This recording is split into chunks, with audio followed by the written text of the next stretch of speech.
அனைவரும் நம்புவது போன்று அல்லாஹ் ரப்பல் ஆலமீன் திருமறை குர்ஆனில் சொல்லும்போது குல்லு நஃப்ஸின் தாயிகத்துல் மௌத், ஒவ்வொரு உயிரினமும் மரணத்தை சுவைத்தே தீர வேண்டும் என்று சொல்லி குறிப்பிடுகிறான். எல்லா மனிதர்களும் மரணத்தை டேஸ்ட் பண்ணி தான் ஆகும். அதை டேஸ்ட் பண்ணாமல் எந்த உயிரினமும் இந்த உலகத்தில் இருக்காது என்பதை அல்லாஹ் சொல்கிறான். இப்போ அந்த அடிப்படையில் சில பிரபலங்களுடைய மரணம் நிகழும் பொழுது நமக்கு அதிகம் கவலைகள், அதிகம் நமக்கு ஒரு துக்கமான சூழ்நிலைகள் ஏற்படுகிறது.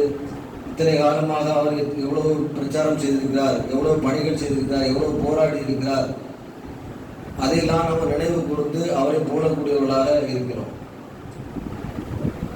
அந்த அடிப்படையிலே இந்த தமிழகத்திலே தமிழ் பேசும் மக்கள் மத்தியிலே தௌஹீத் சிந்தனை அதிகம் விதைக்கப்படுவதற்கு, அதிகம் பிரச்சாரம் செய்யப்படுவதற்கு துவக்க காலத்திலே பாடுபட்ட நிறைய சகோதரர்கள் இருந்திருக்கின்றார்கள், நிறைய பேர் மரணித்திருக்கிறார்கள். அதிலே குறிப்பிடத்தக்க ஒருவராக இருந்தவர் நேற்றைய தினம் மரணித்த எஸ்.எம். பாக்கர் அவர்கள். சமுதாய விஷயங்களிலும் அவர்கள் வீரியமிக்க போராட்ட களத்திலே துணிச்சலோடு நின்றவர்களாக இருந்திருக்கின்றார்கள்.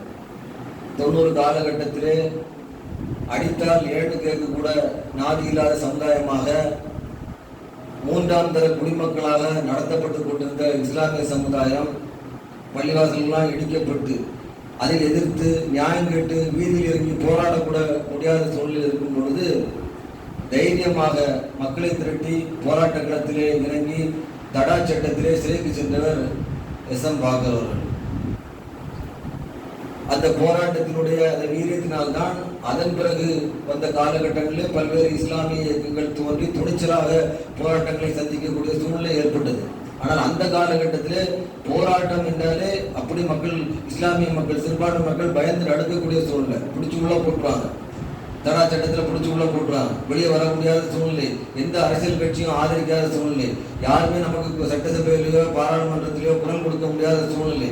அந்த நிலையிலே இந்த மாதிரியான சில தலைவர்கள் துணிச்சலாக போராட்ட களத்தில் ஈடுபட்டார்கள். சில மார்க்க அறிஞர்களும் தீவிரமாக பிரச்சாரம் செய்தார்கள். அந்த மார்க்க அறிஞர்களுக்கு உறுதுணையாக இருந்தவர்களில் முக்கியமானவர் எஸ்.எம். பாக்கர் அவர்கள்.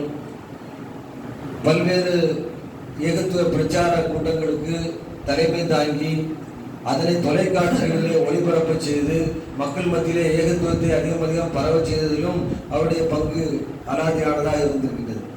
இன்றைக்கு தமிழ் பேசக்கூடிய மக்கள் மத்தியிலே தமிழ் இஸ்லாமிய பிரச்சாரர்கள் தொலைக்காட்சிகளிலே மார்க்க பிரச்சாரங்களை, மார்க்க உரைகளை நிகழ்த்துவதற்கு முன்னோடியாக அதனை நிகழ்த்தி காட்டியவர் எஸ்.எம். பாக்கர் அவர்கள். அவர் மூலமாக தான் மாற்று மத மக்கள் மத்தியிலே இஸ்லாம் ஒரு இணைய மார்க்கம் என்று சொல்லக்கூடிய அந்த நிகழ்ச்சி சகோதரர் பிஜி அவர்கள் மூலமாக நடத்தப்பட்டு அது தொலைக்காட்சிகளிலே ஒளிபரப்பப்பட்டு அதிகமான மாற்று மத சகோதரர்கள் பயன்பெறக்கூடியதாக மாறியிருந்தது.